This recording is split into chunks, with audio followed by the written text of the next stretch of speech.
Prison mines have been on various Minecraft servers for quite some time. Perhaps you've seen them. Maybe they have different kinds of lapis, iron ore, diamonds even. They're well sought after. But maybe you've wanted to know how to make one. Better yet, how do you make one that randomly generates? Maybe even to where they produce different results every time they reset. How cool would that be if you had one in your own world? Today, I change Minecraft. In particular, how we get ancient debris. Are you tired of wandering the nether aimlessly, looking for this stuff? Maybe even getting your foot burned on lava? How about shot by ghast? Defeated by wither skeletons? Yeah, nah, we ain't gonna do that. Today, we're gonna do something different. We're gonna make ancient debris super attainable in the overworld. In particular, I want to make what I feel is going to be a realistic ore generator in order to find this stuff. So I collected some resources that I might need. So the first thing is I gave myself some command blocks, structure blocks, the allow block, deny block. Whoop, I accidentally put that in my inventory. Not yet. So deny, barrier, structure void, and a bunch of different material that I might like to build this out of. In particular, the warped variants of the nether. But we also have our ores. Ancient debris, we have nether quartz, we have gold. And inside this ore generator, we're going to have a chance to find every single one of these ores, but some are going to be harder than others to find. So let's get started. So we're going to have this 9 blocks wide, so we almost got like a cross shape, but I don't want it to be kind of a normal square, so maybe we should fancy it up a little bit. Yeah, that's kind of an odd shape. I don't know, it's kind of like a star in a way. Anyway, I like it. So this is going to be the shape of our little ore dig out that we're going to have. Now we need to add kind of a boundary so that it can't be destroyed. Hey, not gonna lie, this is actually looking pretty cool right now. Alright, I'm thinking maybe 6 blocks deep. This kind of looks like a good depth for me. Alright, let's add the walls now. Alright, so I added in the walls. I decided to go with some stripped warp logs, some streamlights, a little bit more of the basalt. I like this. I think this is pretty cool. We added the streamlights because I think that as we dig down, it's going to get pretty dark, so we'll probably need some light to reflect that. But at any rate, let's go ahead and add the floor now.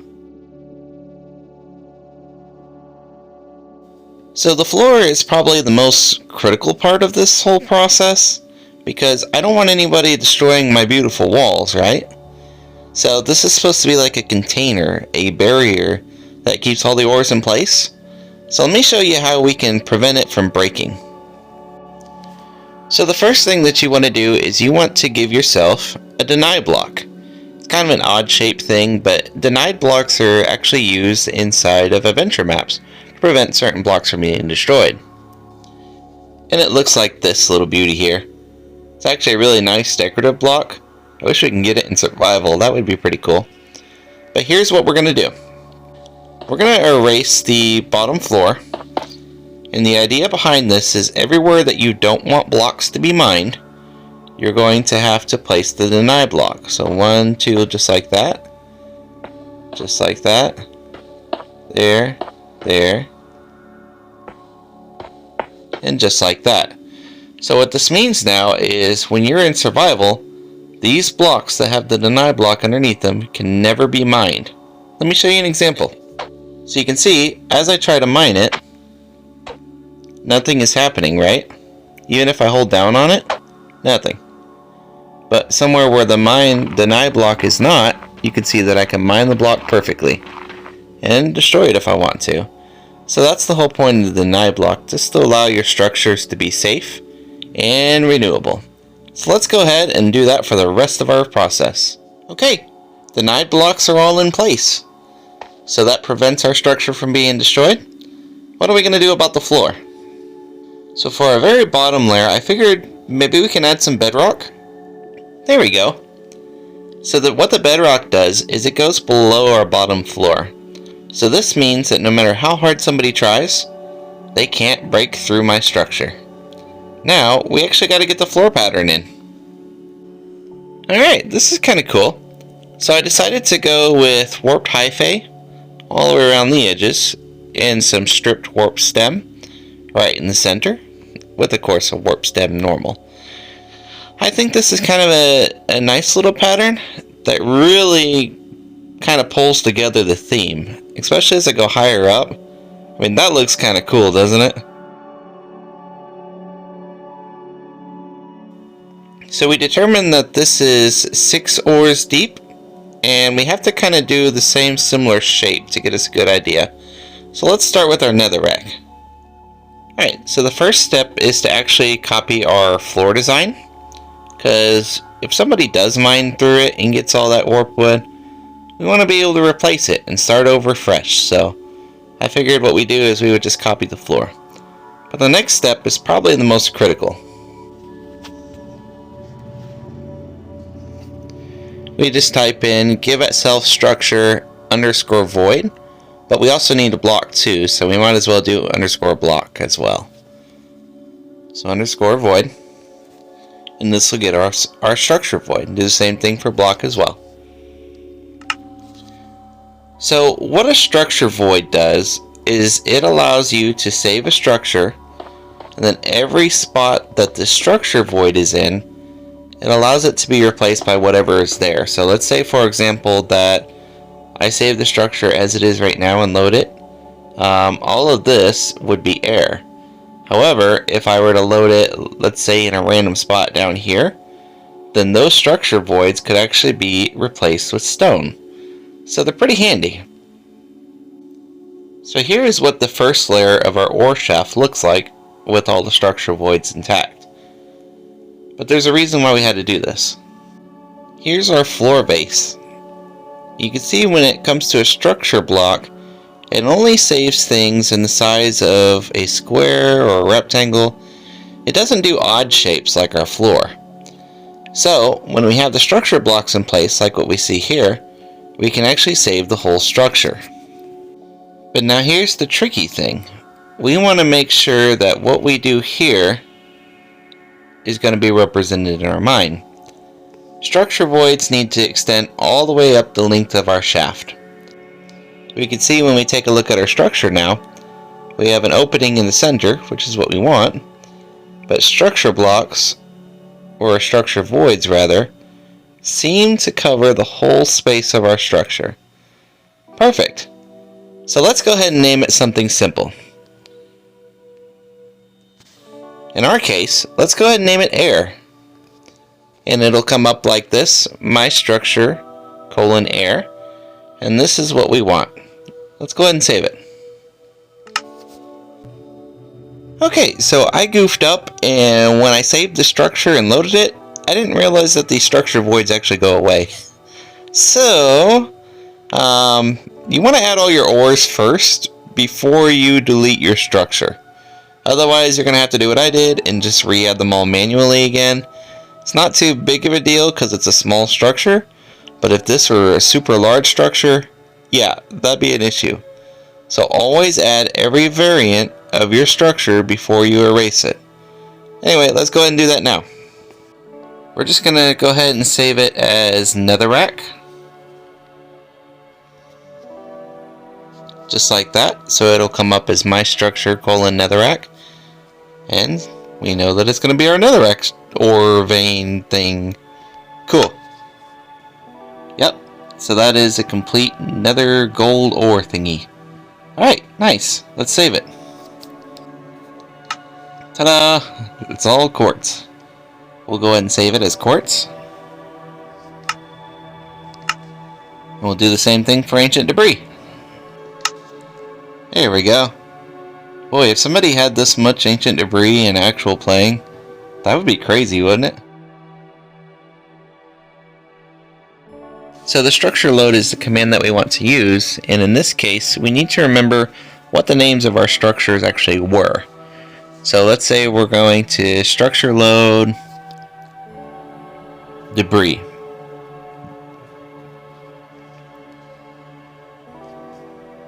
And the location that we want to load it is the same location that we put into chat earlier. You always want to make sure that you have a backup plan, kind of like a failsafe, because all of your hard work could go away in an instant with commands if you're not careful. So, yep, learn from me. Always do something like that. Let's carry on. So we know our structure generated on the surface, and it's 7 blocks tall. So if we go back into where our empty load is, we need to take our original 71 and subtract 7 from it. So if we subtract 1, it's at 70. So it should go down to 64. Now if we press the button, it should have generated properly. Oh. Oops. Well, I made an oopsie.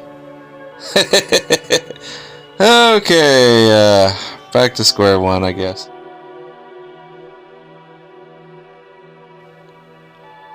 Okay, so I think I put everything back the way it was supposed to be. I'm going to go ahead and save the structure so I don't lose it again. Okay, so we're going to save our structure. Perfect. So in the event that I mess up again, at least we'll have it as a backup. Okay.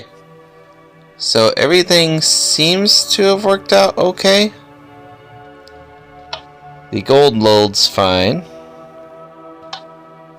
And the netherrack load's fine. Okay. Whew! Everything works pretty well okay. At least what I wanted to. So, cool. Let's move on to the next step. Okay, so now that we have our structures loading in perfectly fine now, in the correct location, mind you. Gosh, I should have really... Oh, that would have saved me some headache if I would have done it right. But anyway, learn from my mistakes, would you? Need to add a little bit of random to this ore generation. Because it's not fun just having like a full thing of ancient debris. Because that really defeats the purpose of the mine.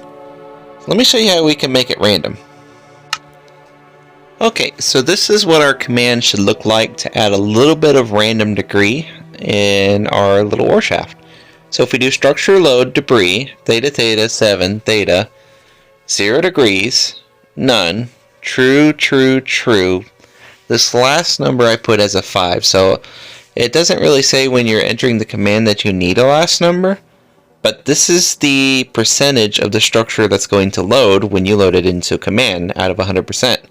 So if I choose 5, then that would mean that 5% of my debris structure is going to be loaded wherever this structure is going to be spawned. So to test this out, I'm going to load it right above this command block. And we can see that just a little bit of the structure loaded. Not much. Yeah, now it's a little bit more random. We could just keep going and it'll get more and more and more, and you can see that it's generating the floor too. That's part of the structure that we had. So we don't have to worry about that too much, but it does give us an idea of what we can do over here. So we press our button for air, and we can see that our air structure loads perfectly and empties the shaft. So number one, we don't have to change how the structure command works for load in air. The next thing we want to do is we want to load the netherrack the same way. So we're going to go ahead and copy our command so we don't lose any of it. And in the next command block, we're going to switch it to chain unconditional always active. So what will happen is when I press the button, air will be loaded and then netherrack will be loaded, just like so.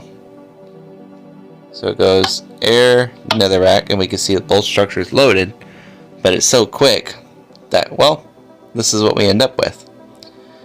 But now comes the random part, the ores. Scoreboards, you can add objectives, players. We're not going to go into detail, but for now, just follow this command. Scoreboard objectives add ore dummy. What you can see on the top left is it successfully added that new objective, or successfully added. On second thought, we may need to add a score to him. We'll set it to 0. There we go. So we can see that we added 0 to a player named OR for the OR objective, which is now at 0. If that is somewhat confusing, believe me, I've been through it. It gets better over time. We'll do another video on scoreboards at another location. But for now, try to follow along as best as you can. Leave me some questions in the comments if you would like a little bit further explanation, okay? Anyway, let's pick it up. So this is the next command that we want to add into our third command block shown straight ahead.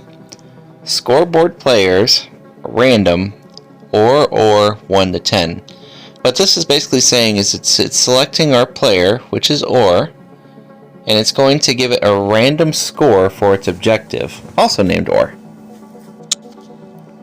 And we're going to make its command block a chain, unconditional, always active. So every time the button is pressed, this command block gets triggered. I forgot, we need to make it a chain. There we go. So to pick up the steps, we're loading our air structure to reset it. We're loading our netherrack structure to fill it. And then we added our scoreboard to determine our randomness on which kind of ore that we want to generate. For our fourth command block, we want it set to chain, always active, and unconditional. And this is the command that we're going to do. It's an execute command. So execute if score of OR, our fake player, its objective OR matches anywhere from 1 to 5, then we're going to load our quartz structure with a, I think it was an integrity degree of 1. So not very much in there, just 1% of our structure is going to be loaded. Press our button. We can see that because our score was set to 5, I'll show you in our commands here. So right there at the bottom it says set OR for OR to 5. Then it loaded our structure named quartz. So somewhere in here there is quartz. So let's see if we can find it. Okay, so I've dug out most of the structure. We can see that we have 2 quartz here. I don't think anything really spawned underneath. Oh, there's one. So we got 3 quartz. Yeah, so it looks like it randomly generated 3 quartz for that one. So that's pretty rare, isn't it? But what we want to do is we want to make sure we do this for every ore. About 3% is probably good on the integrity, or I think I had it at 1. Yeah, about 1. But we're going to have this run the same way for gold and debris, and we're going to repeat it 3 times. So it'll have 3 chances to spawn one of the 3 ores. And it should make it a little bit more common. Let's go ahead and do that now.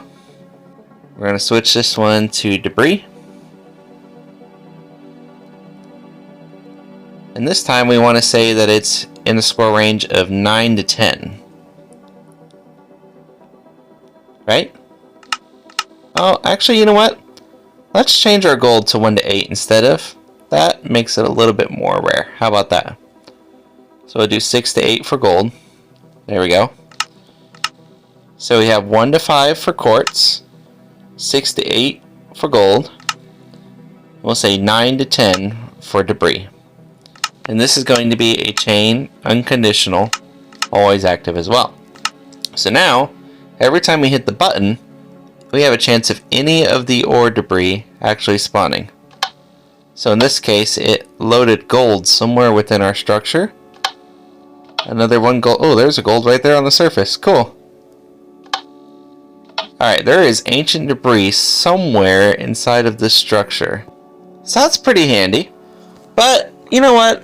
This is still maybe a little bit too hard. A lot of netherrack. So, we want this to actually roll not once, but 3 times to have a choice of each particular ore. So what we're going to do now is we're going to actually copy all of these command blocks from this point on. So we're going to skip the first one, which was air. Skip the second one, which is netherrack. But these 4 we're going to copy again. So the random score and then each one. Alright, and there we have it. So we have a total of 1, 2, 3, 4, 5, 6, 7, 8, 9, 10, 11, 12, 13, 14 command blocks. Ignore this one. This one doesn't count. So now we can actually give this a nice little test. So we can see now that we're getting multiple ores. So we have quartz and we have gold. In this particular structure, it also loaded a little bit of debris, it looks like, as well, which is pretty neat. We press the button again, we get a different layout with the debris right on top. A little bit of quartz over there. We can see in our command that it's going to be mostly quartz. We load it again. This one loaded quartz twice and debris once. This one loaded a quartz gold and a quartz. So you can see that this is pretty randomized, and it's similar to what you might experience in type of different kinds of Minecraft prisons. It was a lot of work for a little bit of randomness, but you know what? I think it's totally worth it. Don't you? Imagine having this in your realm or your server to play with.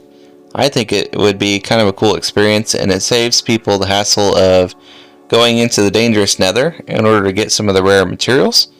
But it doesn't have to stop here. It can be as complex as you want it. And you don't even have to have just normal ore like gold, iron, diamond. You can have anything. You can even do this with wood. You can use a different variety of stones. You can put infested blocks in there, whatever you want to do. The imagination is up to you. So, there's only one last thing to do in this project, and that is to decorate it. I forgot to mention that if you don't want your chat flooded with what's actually inside of your ore vein, your shaft there, you can do something to change that. For example, if you type in game rule, just like so, and we want to do command, there we go. So I say command block output. We can change this value to false, and then whenever somebody presses the button, you will no longer get to see what's going to be generated. Mainly you want to keep it to true while you're troubleshooting it and make sure it works, but for now we're going to change it to false. And then if we go over here, let's see if it works. Alright, so it did change. There's nothing there. Oh, now we got some gold ore. Oh, a little bit of quartz over there. Gold. So you can see now it's completely randomized, and there is no way. Ooh, ancient debris. Right, I'm in creative, it doesn't matter anyway. But now you can actually play with the ores without seeing what's going to be generated in it. Alright, let's get on with the decorating.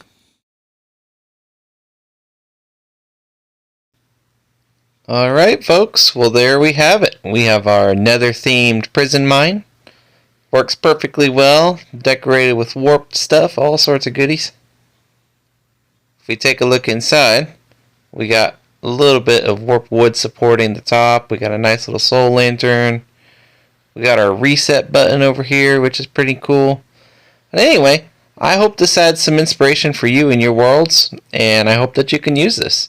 And if you have enjoyed me making this nether themed mine, please let me know in the comments and give me a like. Or let me know what else you'd like to see, as I've been working a lot with command blocks lately, and I might be able to help you too. At any rate, thank you so much for watching and working with me and helping me solve this problem. So, take care now, and bye-bye.